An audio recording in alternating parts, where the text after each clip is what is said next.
Hello, my dear students of Athena Academy. Today I am going to teach you a new chapter from your Hindi grammar book.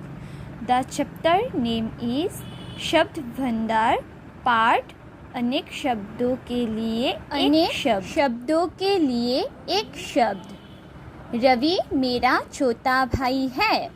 हाँ, मैं आपका अनुज हूँ। बच्चों, ऊपर दिए गए वाक्यों में एक ही बात को अलग अलग ढंग से कहा गया है। पहले वाक्य की अपेक्षा दूसरा वाक्य अधिक प्रभावशाली है। कम शब्दों में बात कहना भी एक कला है जो कि भाषा को सजीव व प्रभावशाली बना देती है तथा नीरसता से बचाती है। भाषा को सुंदर व सजीव बनाने के लिए हम अनेक शब्दों के स्थान पर एक शब्द का प्रयोग करते हैं। तो बच्चों, अनेक शब्दों के लिए एक शब्द मतलब बहुत सारे शब्दों के लिए बहुत सारे शब्दों के स्थान पर जब हम लोग एक ही शब्द का प्रयोग करेंगे ना, उसे क्या कहते हैं? अनेक शब्दों के लिए एक शब्द कहते हैं। बहुत सारे शब्दों के जगह पर जब हम एक ही शब्द का प्रयोग करेंगे तो उसे अनेक शब्दों के लिए एक शब्द कहते हैं। तो यहाँ पर देखो, रवि मेरा छोटा भाई है। छोटा भाई, हाँ, मैं आपका अनुज हूँ। तो छोटा भाई का मतलब क्या है? अनुज। अनुज, ठीक है। रवि मेरा छोटा भाई है। फिर रवि ने क्या कहा? हाँ, मैं आपका अनुज हूँ। तो बच्चों, ऊपर दिए गए वाक्यों में एक ही बात को अलग अलग ढंग से इन दोनों ने कहा है।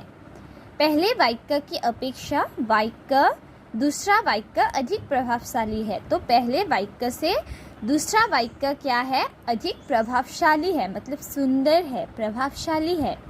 कम शब्दों में बात कहना भी क्या है? एक कला है, ठीक है। कम शब्दों में बात कहना भी एक कला है। सोता भाई हम नहीं कहकर भी हम लोग अनुज कह सकते हैं। तो कम शब्दों में बात करना भी क्या होती है? एक कला होती है जो भाषा को सजीव व प्रभावशाली बनाती है। भाषा को सुंदर व सजीव प्रभावशाली बनाने के लिए हम अनेक शब्दों के स्थान पर एक शब्द का प्रयोग करते हैं। दैनिक जीवन में भी हम कई स्थानों पर अनेक शब्दों के लिए एक शब्द का प्रयोग करते हैं।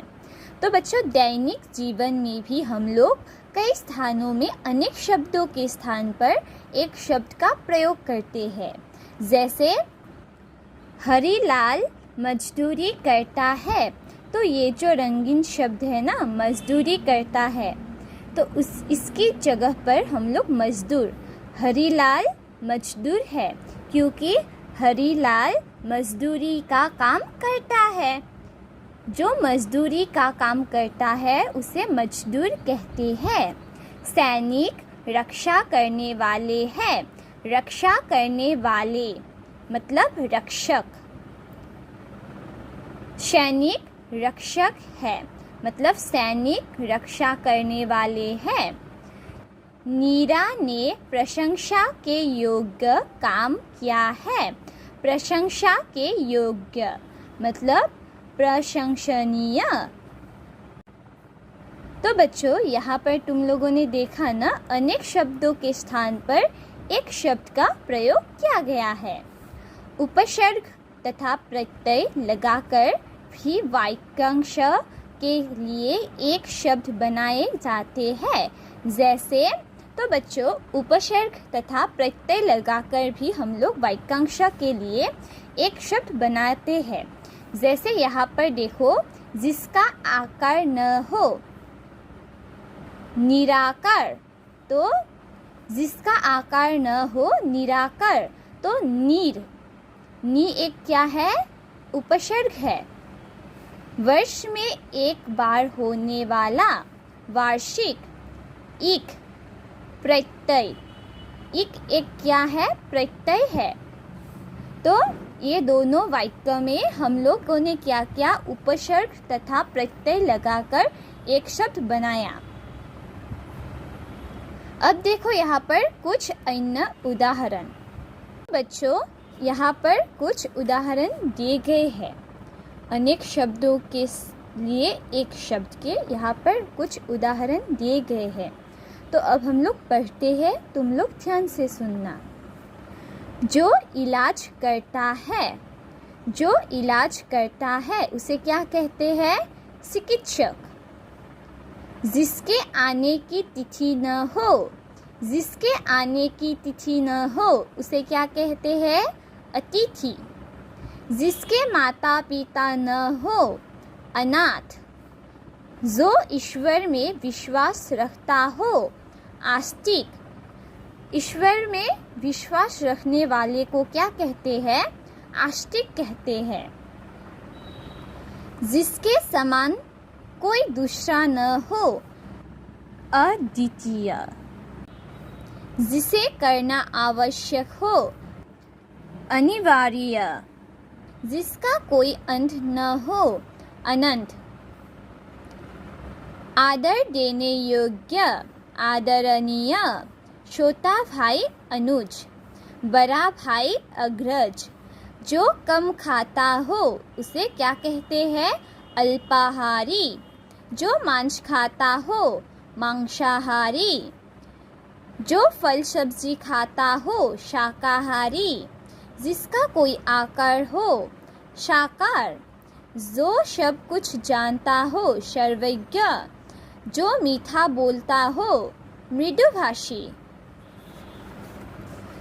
जिसे किसी का भय न हो, निर्भय।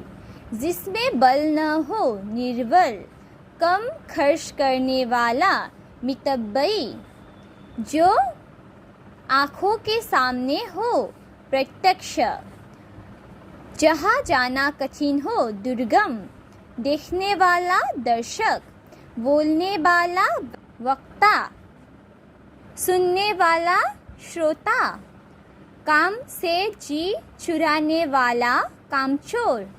जो ईश्वर में विश्वास न रखता हो, नास्तिक। प्रतिदिन होने वाला, दैनिक। सप्ताह में एक दिन होने वाला, साप्ताहिक। 15 दिन में एक बार होने वाला, पाक्षिक। महीने में एक बार होने वाला, मासिक। वर्ष में एक बार होने वाला, वार्षिक। दया करने वाला, दयालु। जो विद्या ग्रहण करे, विद्यार्थी। जो राष्ट्र का हो, राष्ट्रीय।